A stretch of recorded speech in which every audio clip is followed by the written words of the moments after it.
Jason, I did get a couple of ant bites on my foot. Ready? Okay.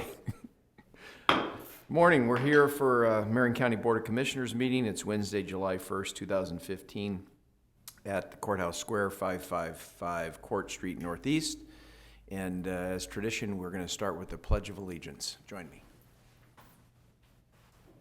I pledge allegiance to the flag of the United States of America and to the republic for which it stands, one nation, under God, indivisible, with liberty and justice for all.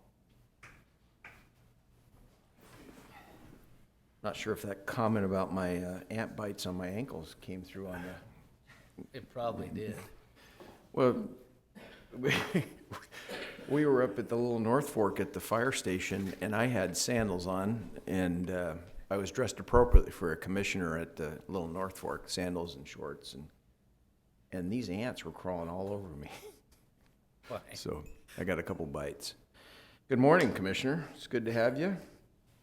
We got some action items we want to move. Want to go somewhere with this ant story. I guess it's time to go to work. Yes, sir. I see no public comment. No public comments. So if you don't mind, we'll go right to consent. Do we want to Before move? I do, Yeah. yes. There's one item under action where we don't have a presentation, so we'll make a motion to move. The first item, Clerk's Office, consider approval of amendment number 2 with ACS Enterprise Solutions to add $174,000 for providing licensing and recording and extend the contract through June 30th, 2016. And the motion is to move that to a consent item. I'll second that motion. And any other discussion? Seeing none, all those in favor signify by saying aye. Aye. Aye. Okay. So Chair Cameron, I'd like to make a motion to approve the consent calendar this morning. We'll start with the first one I just did with the ACS Enterprise Solutions. And then under Finance, approve the contract for services with Grove, Mueller, and Swank PC for $271,793 to provide audit of countywide financial statements and single audit through June 30th, 2018. Information Technology, approve an intergovernmental agreement with the Salem Area Mass Transit District for $160,000 to provide IT-related products and services through June 30th, 2019. And approve the software maintenance contract with Tyler Technologies Incorporated for $154,253 to provide IT-related products and services through June 30th, 2019. Did I get backwards on things? 2016. Yes, I got it. I'm going to, the second one is approve software maintenance contract, Tyler Technologies, provide product support and taxation system through June 30th, 2016. Approve an intergovernmental agreement with Chemeketa Community College for $180,052 to provide SOAR services for clients of parole and probation division through June 30th, 2016. Which is under the sheriff's office now, right? Okay. Approve amendment number 3 to the contract for services with Consolidated Food Management to add $1,044,114 and extend the contract through June 30th, 2016. It's the 4th year of a potentially 7-year contract. And approve an intergovernmental agreement with Salem Kaiser School District for $107,513 to provide resource officer services to the school district during the 2015-16 school year. And approve the following contract for services with Bridgeway Recovery Services for Reentry Initiative and Prison Diversion System services through June 30th, 2016. Contract number BRS 002, $129,395, BRS 005, $175,361, and BRS 006, $114,000. And I did that one first. Do we need to read it again? No, he's making note of the one we moved for ACS Enterprises. For clerk's office. Okay, so that's also under the consent calendar. Okay. I'll second your motion. No discussion. All those in favor signify by saying aye. Aye. Aye. Okay, consent calendar's done. So our first action item, actually it's number 2 on the list, is juvenile sheriff. Consider approval of proclamation designated July 12th through the 18th, 2015 as the National Parole and Probation Officer Week. And Commander Jeff Wood is with us today. And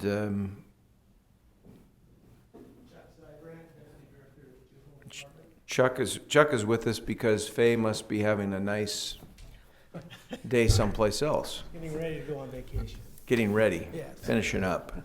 Welcome, Chuck. Good to see you. Thank you.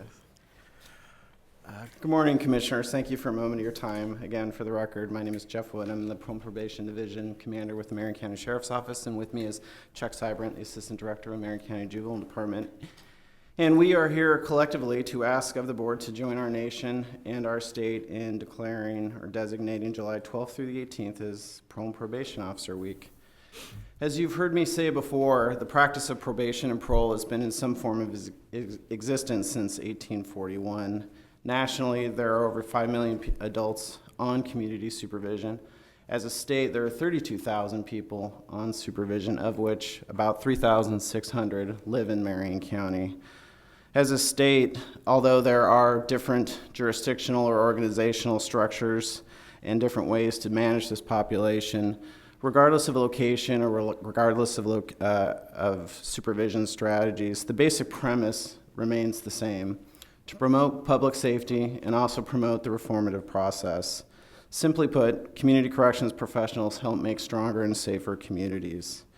Over the last several years, the Marion County Sheriff's Office and the talented and dedicated staff of our Parole and Probation Division have implemented several evidence-based efforts to provide services, lower our recidivism rates, and enhance public safety. As examples, we have fully implemented our effective practices of community supervision, or EPICS, as a model of supervision.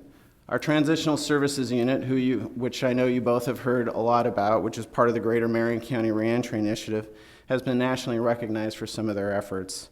Our Senate Bill 416 pilot, in entering its fourth year of existence, is being utilized as a statewide model to divert people who normally would be sentenced to prison as a community-based alternative, and will also be part of a randomized control trial as we enter a new biennium. And finally, our jail reentry program, which started exactly 1 year ago today, has graduated 3 classes and has a success rate of well over 80%. As you know, as a division, we strive for efficiency by focusing precious public resources on our highest risk population and targeting specific risks which are linked to criminal activity. Within any given day, staff may help someone find a job, arrest an absconder they locate in the community, make a referral to transitional housing, or a referral to drug and alcohol treatment to help overcome years of addiction. Our POs are trained to be part coach, part mentor, part counselor, part problem solver, crime prevention specialist, motivator, educator, and yes, police officer to enforce those conditions of supervision. The citizens of Marion County can and should be proud of the services their parole and probation professionals provide. Year in and year out, they provide cost-effective services and supervision practices which have been proven to be found effective, as evidenced by a recidivism rate which has been in a declining trend since 2006. Although the term recidivism is overly simplistic, the collateral effects from a decreasing recidivism rate are impressive. Lower crime rates, obtaining employment, individuals overcoming years of addiction, families reuniting, and breaking the intergenerational cycle of criminality. I would be remiss if I didn't point out that parole and probation professionals, our parole and probation officers, do not live in a vacuum. We have absolutely fantastic and tremendous support from our community. First and foremost, our sheriff, our undersheriff support our division and our staff unconditionally. Our Board of Commissioners have been tremendously supportive. Business community, private nonprofit agencies that we collaborate with have been very supportive as well, and our local law enforcement agencies. And although we do not work in a vacuum, I believe the intent of this proclamation is, and rightfully so, to recognize the work that our POs do, our parole and probation officers do, and for which this proclamation is designed to acknowledge. With that, I will turn it over to Chuck. Thank you, Commander. And I would agree with everything that Commander Woods just said. Our ultimate goal is to not see the kids that we work with graduate into the adult system. Our mission statement is to improve public safety by working with parents and the community to provide youth accountability and an opportunity for positive change.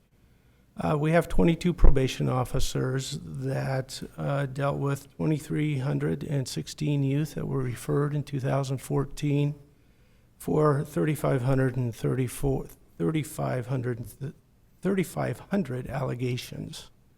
We're busy. They go to schools. They work with therapists. They address issues where the court order is not followed. They hold youth accountable while also working with them to make their victims whole the best they can. While they're doing that, they're attempting to, as we know, youth have an interesting pattern of their thoughts, and we're trying to get them to look at things in a whole different light and not just be reactionary to an opportunity to do something wrong, but also look at the consequences, the cost-benefit analysis, and teaching them to think ahead prior to behavior. I also would like to say thank you to the community and all the support that we receive, as well as the probation officers, with the schools, with the therapists, with the police agencies. We have a great relationship with all police agencies and working with youth differently than we have 15 years ago when it was nothing more than accountability. We have additional supportive programs like our alternative programs. It's a working program, teach kids skills that they can take into the community and how to interact with other kids and a boss and following directions and seeing the positive of work. We have a shelter program that kids receive over 200 hours of education and opportunities and role playing to have cognitive development, to take that into the schools they're going to and their education, as well as home, as well as working on relationships that we all know kids are scattered and have a lot of opportunities to do good, but also do wrong. Let them develop that cost-benefit analysis to determine what's this going to cost me versus, okay, you made this decision. Now, what could have happened? What better decision could you have made? So it's a process. If we can get them to that point versus post poor decision, we've been successful with this youth.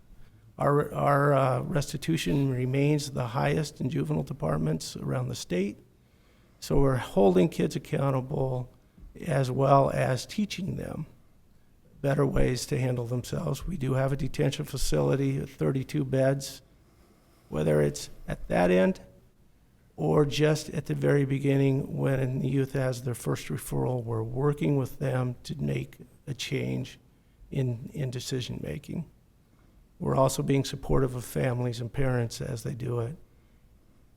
A probation officer has to be flexible in many ways and be responsive, not reactive. And we have very good, positive employees that understand with head and heart what their mission is. And I'm proud to say that I work for Marion County Juvenile Department and all that they do and bring to the table each and every day. So thank you. Thank you, Chuck. Any comments? Well, a couple maybe. First of all, thank you both for leading important and successful programs. We know they're working and want to keep it up.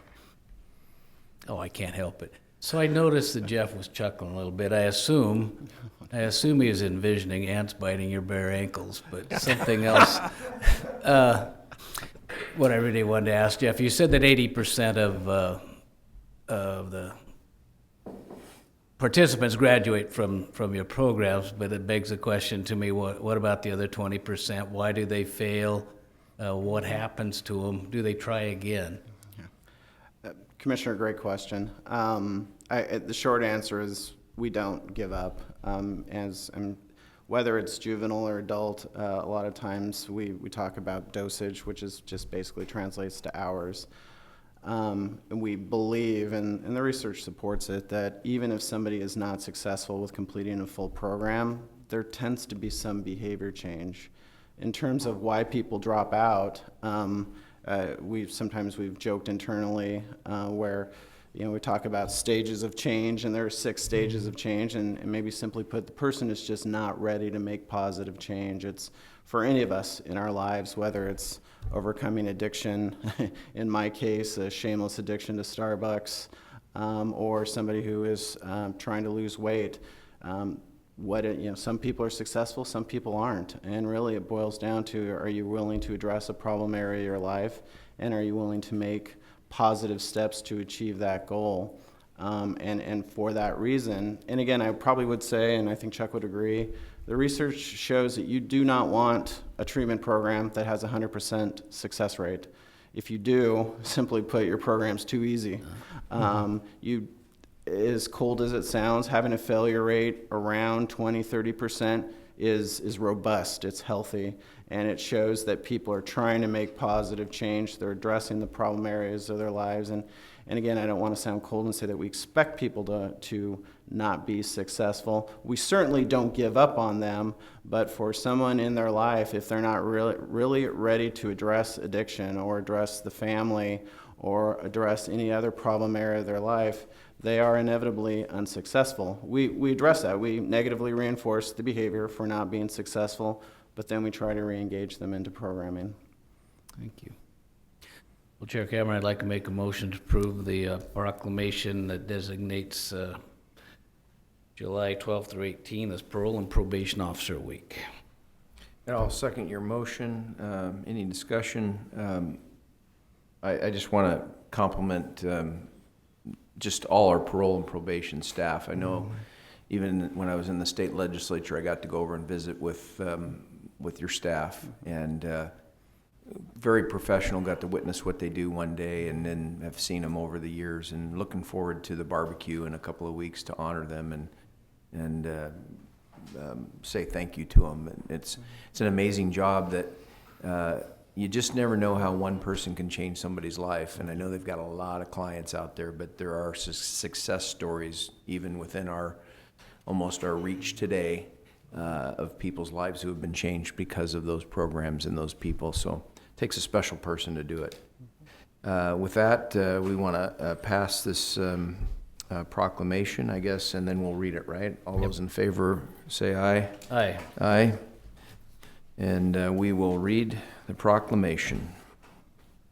In the matter of proclaiming the week of July 12th through 18th, 2015 as Parole and Probation Officer Week, whereas the Marion County Sheriff's Office Parole and Probation Officers and the Marion County Juvenile Department Probation Officers are an essential part of the Marion County criminal justice system, and whereas the Parole and Probation Officers of Marion County play an essential role in safeguarding the rights and freedoms of Marion County, and whereas the Parole and Probation Officers of Marion County recognize their duties to serve the people of Marion County by safeguarding life and property, by protecting them against violence and disorder, by supervising and monitoring the activities of adult and juvenile offenders living in Marion County, and whereas the Parole and Probation Officers of Marion County are trained professionals who provide services and referrals for offenders, and whereas the Parole and Probation Officers of Marion County work in partnership with community agencies and groups, and whereas the Parole and Probation Officers of Marion County promote prevention, intervention, and advocacy, and whereas the Parole and Probation Officers of Marion County provide services, support, and protection for victims, and whereas the Parole and Probation Officers of Marion County embrace evidence-based practices, utilize effective practices in community supervision, and are a true force for positive change. And whereas it is important that all Marion County citizens know and understand the duties, responsibilities, hazards, and sacrifices of their parole and probation officers. Therefore, be it resolved that we, the Commissioners of Marion County, do hereby proclaim July 12th through the 18th, 2015, as Parole and Probation Officer Week, and encourage all citizens to honor the parole and probation officers of Marion County and to recognize their achievements. In witness thereof, we have unto set our hands and cause the seal of Marion County to be affixed. This date, July 1st, 2015. Gentlemen, thank you, and pass on our appreciation to those that are doing that hard work out there. Thank you. Thank you. Okay. Moving on to our next item. Under the sheriff, consider ratification of Federation of Oregon Parole and Probation Officers collective bargaining agreement effective July 1st, 2015 through June 30th, 2017. And Amy Rose-Fish and Under Sheriff Troy Clausen are here with us today. Good morning, Welcome. Commissioners. Good morning. We are here this morning to review and recommend the ratification of the collective bargaining agreement between Marion County and the Federation of Oregon Parole and Probation Officers that will be in effect through June 17th, June 30th, 2017. We started negotiations back in February and were able to come to a tentative agreement on June 4th. And this was well before our 150th day marker. And I just wanted to share that we were able to tentatively agree on 24 of the 34 articles within the first session. So we were able to, and most of that was maintaining current contract language.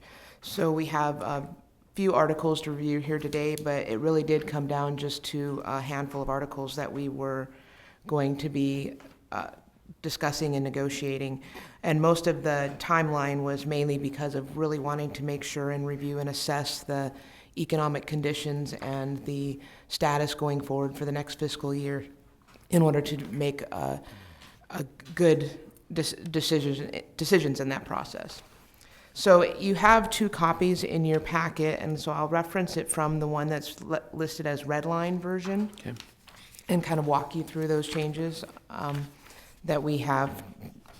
So on page 3, Article 4, Section 4 of on-call, and we currently, duty officers who are on-call are compensated at $300 when they're on-call for each regular shift, and we are increasing that to $400 each time they are on-call.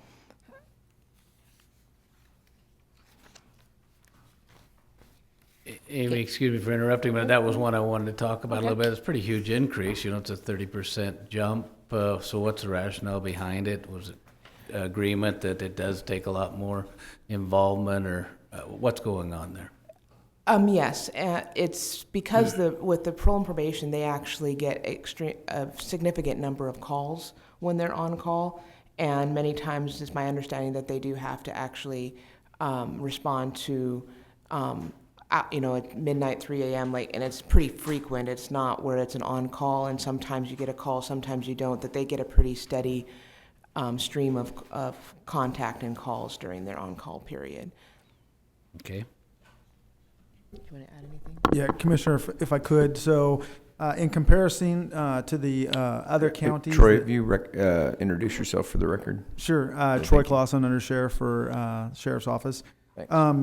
For our folks working parole and probation, so not only do the individuals have their own caseloads to maintain when they are at work during the normal work week, we need the on-call folks to take those calls that come in after basically 5 p.m. for the vast majority of folks that we have on supervision. So all of our local law enforcement agencies, when they encounter individuals that are on supervision during those after-hour times, they're calling in specifically to check in with the POs to figure out what type of conditions of supervision that these individuals have and whether or not they want those individuals violated at that time for some reason, basically. So the types of calls and the number of calls that come in are large. It's a rather large volume for those POs that are duty officers, basically, during those after-hour times. And so looking at their comparators And then looking at the workload that goes along with that, we felt that this was a needed and necessary expense for the type of work that they're doing. Thank you. It's a good question. So just for clarification, I think Commander Woods mentioned there's over 3,000 people on supervision in Marion County just at the adult level.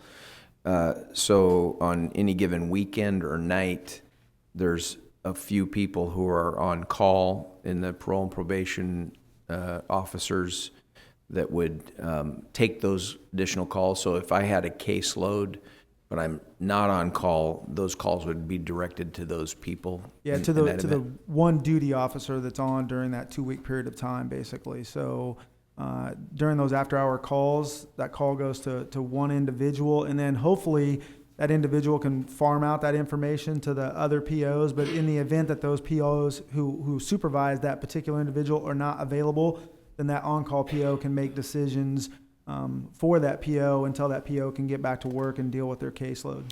And just for clarification, then that rate is for a week. So you just said a 2-week. I have a 2-week assignment to be on call, so I get that rate for those 2 weeks.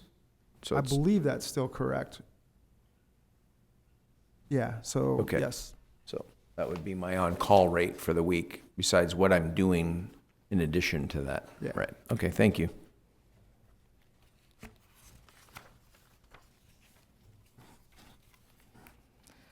So the next article I'd like to direct you to is Article 7, Section 4, page 7, which is our bereavement leave.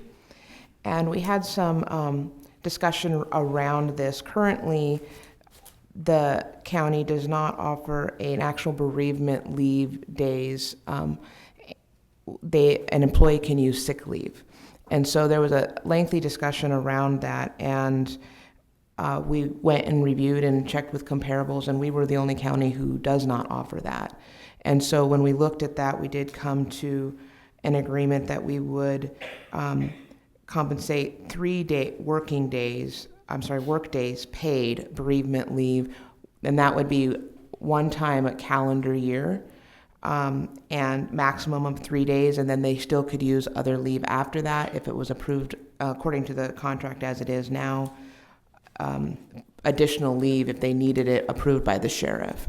But this would allow them at least 3 days for bereavement leave, and it would still count toward any protected leave that they qualify for, anything that it's not in addition to any current protected leaves. Okay. You okay? Yep. Then in Article 8, Section 3, page 9, I just wanted to point to our workers' compensation section. We just wanted to clarify in there that the employee may utilize accrued leave to augment their benefits, but it really needs to be in accordance with our injury work policy, because there are some workers' comp laws that we have to abide by and make sure that that's consistent in alignment with that. So we did clarify that in the contract going forward. In Article 9, Section 3, page 10, our county health insurance contributions. Currently, the contributions and cap maximum is $1,454 for the probation parole, and that will not change. There's no increase in the premium of the insurance cap. However, we did note that if our renewals exceed 5%, that we would reopen this article only, and each party would also be able to reopen one non-economic article as well to discuss and bring to the table.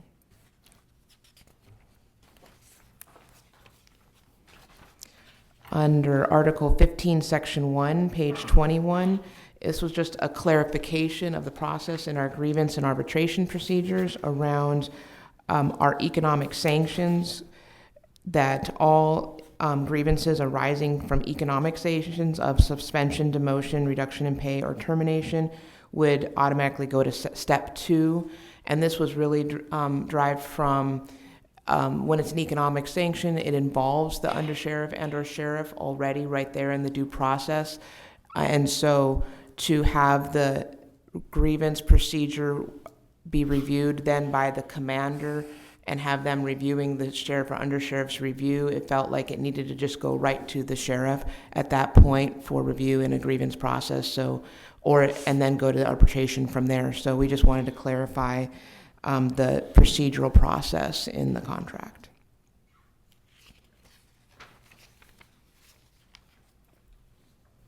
Then in Article 27, Section 1, page 27, under wages, effective July 1, 2015, or the first pay period following the ratification by both parties, whichever comes first, the employees shall receive a 2% COLA, cost of living adjustment, and then effective July 1, 2016, the parties agree to a 2% cost of living adjustment as well. In Section 3 of that same article, we have what's called the incentive pay for those deputies that have Department of Public Safety standards and training, the DPSST certifications at the intermediate and advanced levels, that they can receive additional funding. So at intermediate level, they would receive a 2.5% incentive pay to have the intermediate certificate, and an additional 2.5% for an advanced certification to encourage parole and probation officers to get the higher certifications. Through this contract, we have increased the incentive pay for the advanced level to bring that to 3.5%, which would be an increase of a 1% incentive over the course of the incentive pay. So that would go from a 5% total to a 6%.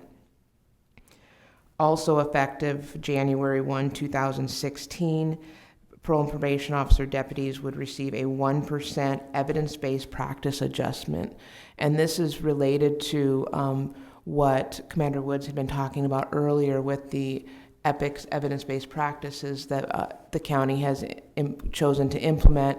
And it is an evidence-based practice, and the sheriff's office has been, as he mentioned, nationally recognized, as well as worked very hard to maintain and be at the top level of implementation around this particular evidence-based practice. And so it is a higher level of expectation for these deputies to have this knowledge and experience, and therefore providing them 1% to maintain and make sure that they are up to speed on the whatever evidence-based practice is chosen and adopted by the sheriff's office. Question on that. Is that for individuals or is that for the entire team? That's for all deputies. Because, Okay. yes, the expectation is for all parole and probation officer deputies, yes. So that the team is following the evidence-based practices, Correct. they would get that. Right? Correct.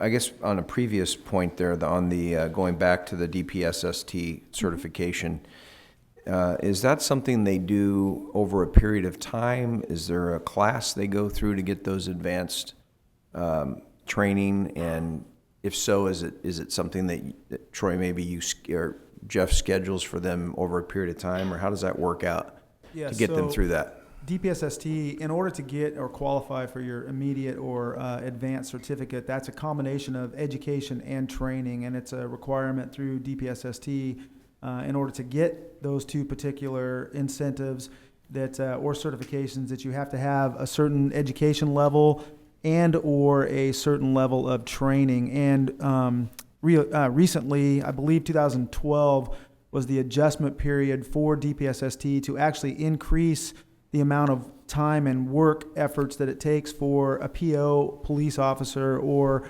corrections officer, deputies, troopers to get their intermediate and advanced certificates. So we've actually made it a little more difficult. Before, quite honestly, a lot of it was still incentivized by education and training, but it was really just time and grade, so to speak. And now it truly is based on what type of classroom or educational training are you getting, and then the hands-on training as well. So it's been made more difficult, and because of that, we felt that it was good to incentivize our deputies to get those training credits in place. And do we know what percentage of our parole and probation officers qualify for that higher education? I do have those numbers not right off the top of my head, but the vast majority of our current staff either have their intermediate certificate or their advanced, or they're working very closely to getting their advanced certificate. So we monitor that. It is something that those folks want because they know that it's an incentive there. And so we try to make sure that they reach that. Thank you. So in Article 28, overtime, we have a couple new sections. Section 4, Institutions Division Coverage. I'll just read it at first. A qualified employee who covers a shift at the institution's division will be compensated overtime at time and a half for time worked beyond 40 hours per week. For this provision only, paid time off during a week he or she works a shift at the institution shall be considered hours worked for overtime purposes. So the reason for this section addition is because in this contract, we do not include time taken off vacation as overtime we don't count that time toward the calculation of overtime for this unit. And it is counted in our MCLEA contract for our law enforcement deputies. And so at the jail in the institution, when we need coverage or need support from other deputies, when a institutions or a enforcement deputy would cover a shift over at the jail, they would get overtime if they were taking time off that week. If a parole and probation officer chose to volunteer, they would not. They would just get straight time. And so there was kind of a disparity on that around the ability to really sign up for that coverage and back up when they're working side by side somebody who's getting overtime for the same situation.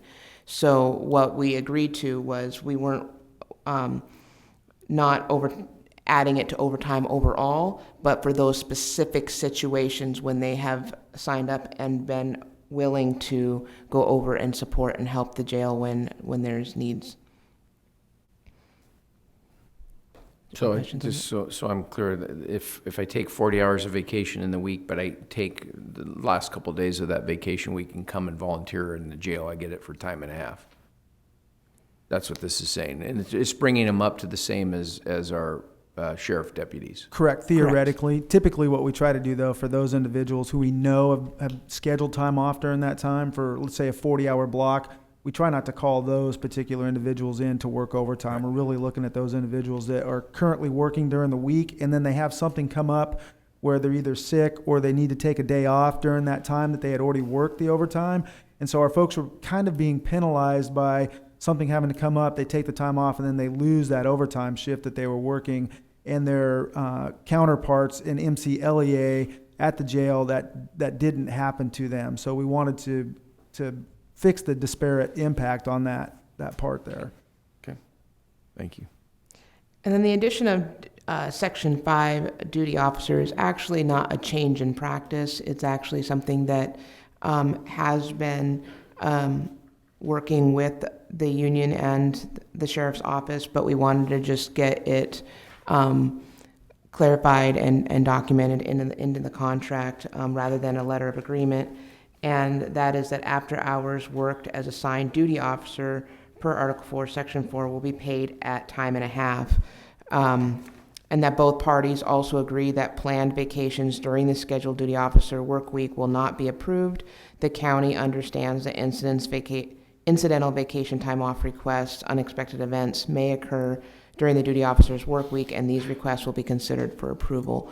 So this has been, as I mentioned, an ongoing practice with the sheriff's office. However, we wanted to make sure that it was integrated into the contract.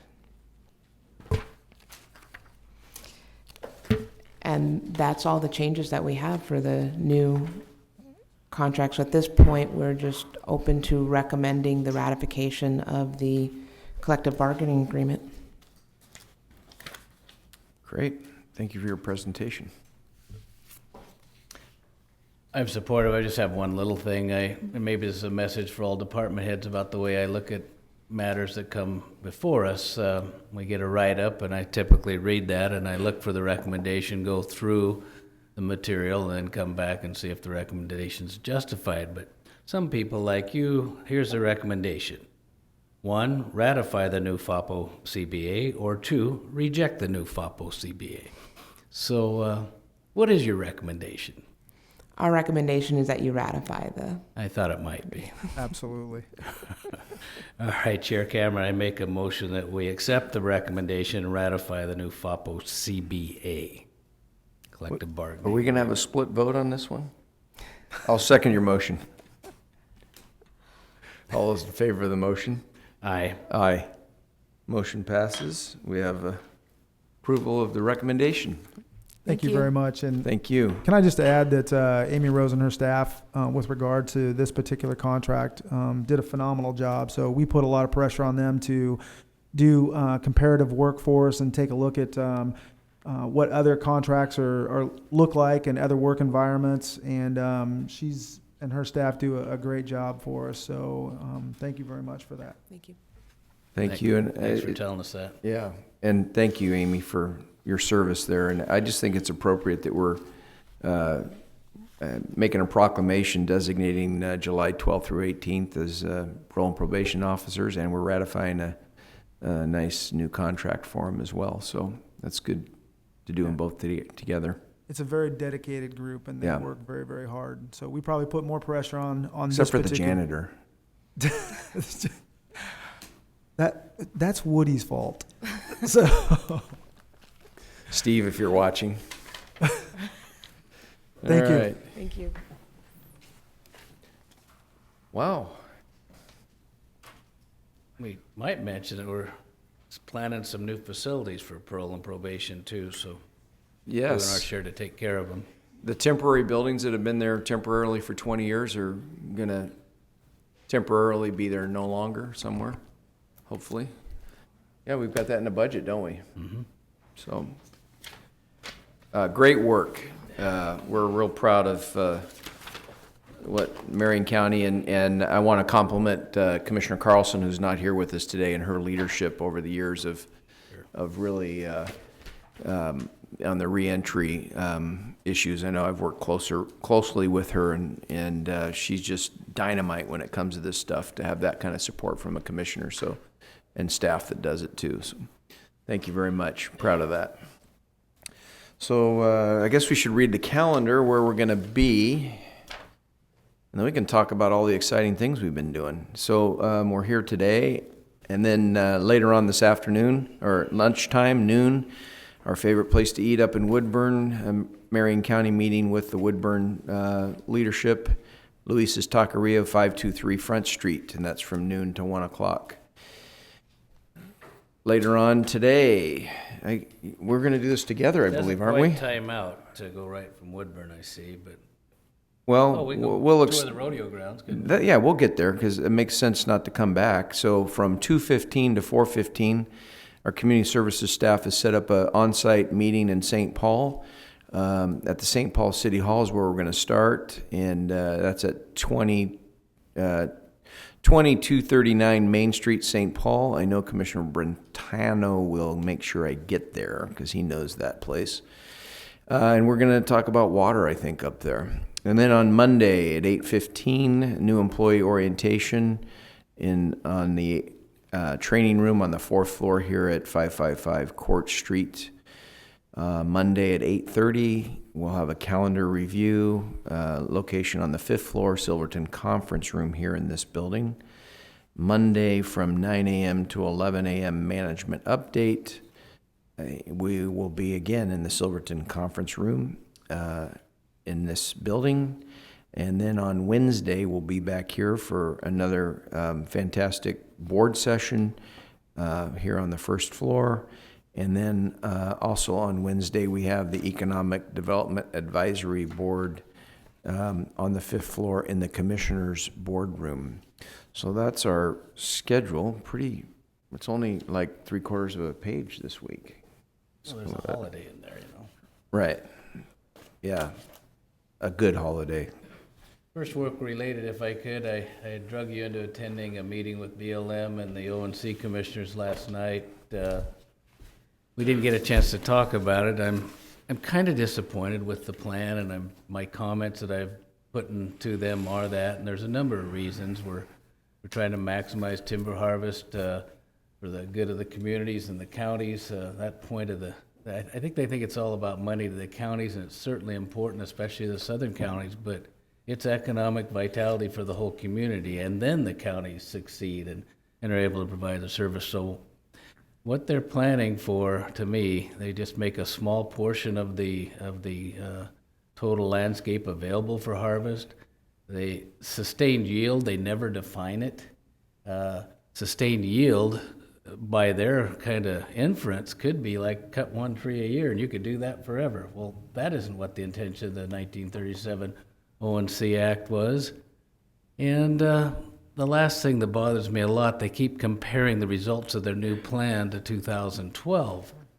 Well, in 2012, things were already in a totally depressed, why not do an historical average from the Northwest Forest Plan came into effect in the 80s, for example, or even just a 5-year sample, but to choose the lowest time and then compare everything off against that and say you'll get 80% of your 2012 numbers, that's still a disaster.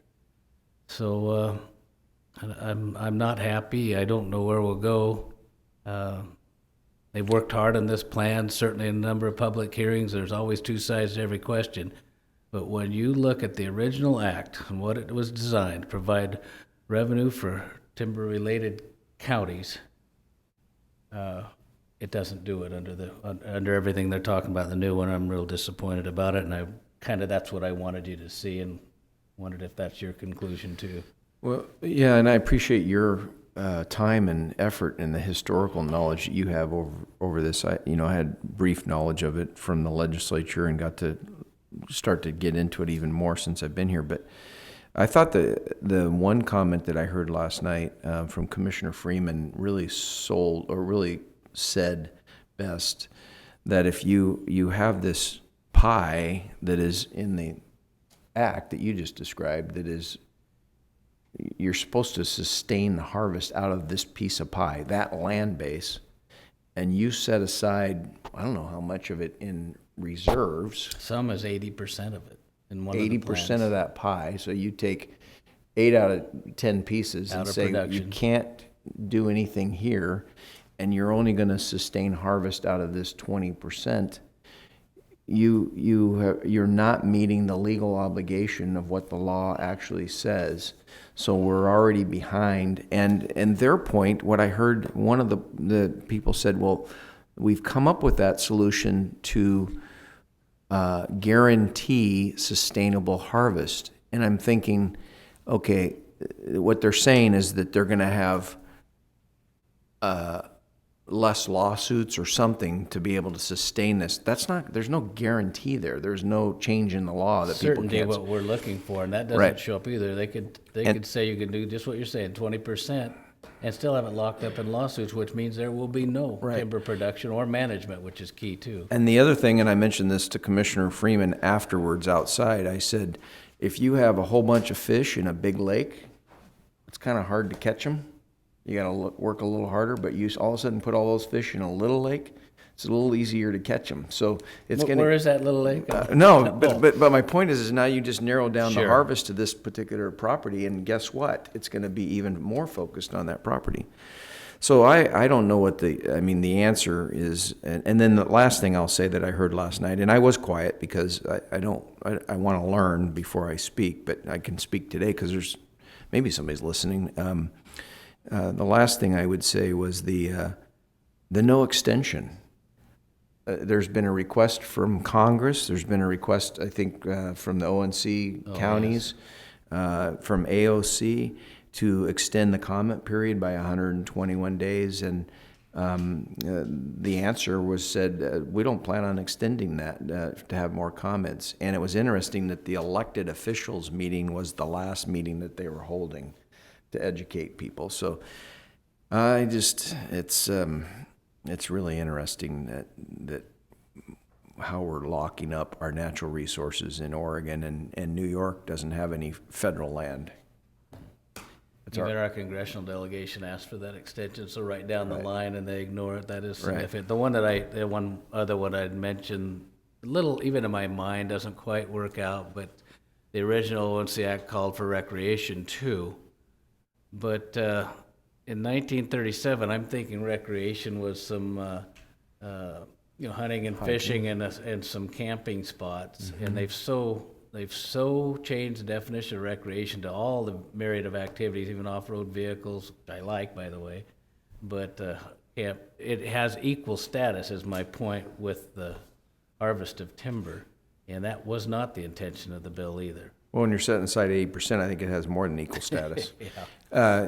Speaking of recreation, one of my things that I haven't had a chance to share with you, because we didn't have a management update on Monday, I did the Opal Creek Ancient Forest tour on Saturday. Drove up to Opal Creek, over the gates, came down from Detroit over the gates, got there about 9:30, and went on this hike 3.1 miles in, had lunch, got to see some beautiful, it's great up there. Have you been up there, Gloria? It's gorgeous, and that's that 1996 set-aside that we keep talking about on our Right. $15 million that we never got.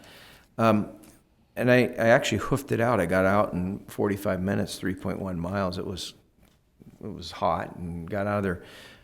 But this is the point that I think was made yesterday also. Recreation up there is wonderful. But when I got out, there was a 2-lane road that had cars parked on both sides that I could barely get my Honda through. And cars were coming in, and there was no control mechanism, and there was no place to back up, and it was a disaster. And I think the point was made last night, as we encourage more recreation and receipts or harvest goes down, how are we going to fund the public safety systems that we need in these recreation areas? And I witnessed it firsthand up at Opal Creek on Saturday. And then Monday night we had the little North Fork neighborhood gathering up at the fire station to talk about the issues of everything that's going on up there. And it's great the sheriff was there, and Alan Haley from Public Works, and Lieutenant Baldridge and Ladd, and they were just great turnout, and the people were really concerned. And we're sitting there saying, these are the resources we have. We didn't get into the funding. The Title III funds are gone. All those things that the federal government should say keeps for just... the public, that Title III was from harvest money. That's where it comes from. So Right. if that doesn't Right. come in, there is none. Yeah, Title III was from harvest, but then also the restrictions they put on us using that for, we can't use it for patrol of these forests. So we've got one BLM officer, which I found out yesterday is gone, who goes all the way from Sweet Home all the way to basically the Columbia River, patrolling BLM land. And the Forest Service has one up there. We have no public safety in our recreation areas. So the public needs to start being educated about that, and they're going to go up there and have bad experiences, and it's falling back on the county. And the sheriff is doing an amazing job. We're sending our traffic team up Little North Fork, I guess half-time on the weekend, Saturday and Sunday, to try to get more presence up there to do it. So that was an interesting weekend. And by the way, the boats are on the lake. Wonderful. Yeah, they're not going to last very long, though. I think probably 3-4 weeks. Oh, no. before- The Corps of Engineers said that stays indefinitely. I heard them. Don't get me started.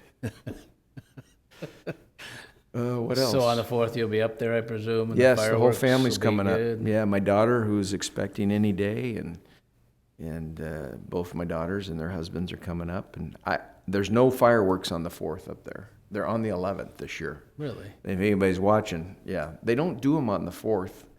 They always do them the Saturday around the 4th to try to get an event up there. Mill City has some fireworks on the 4th. So if you want to go up there for that. We'll be in St. Paul, kind of a family reunion at the rodeo. Nice shady spot, barbecue chicken, all the beer you can drink. It's not horrible. Strawberry shortcake. Yeah, I'm making homemade ice cream. all right. I'll I'm come. making 2 batches. One is going to be Butterfinger, and the other one's going to be those strawberries that we got. Yeah. A strawberry. So you'll have a Rotary choice. Or you could strawberries. combine them. Strawberry and You're Butterfinger. starting to get my attention. Anyway, it's good times. I hope everybody has a safe and happy 4th of July. Okay, and those of you that are back there from CCTV, we thank you and have a great holiday. And to those out there watching, Boy, we ran everybody out of this house. great didn't we? Independence Day. We're blessed to live here. We're adjourned.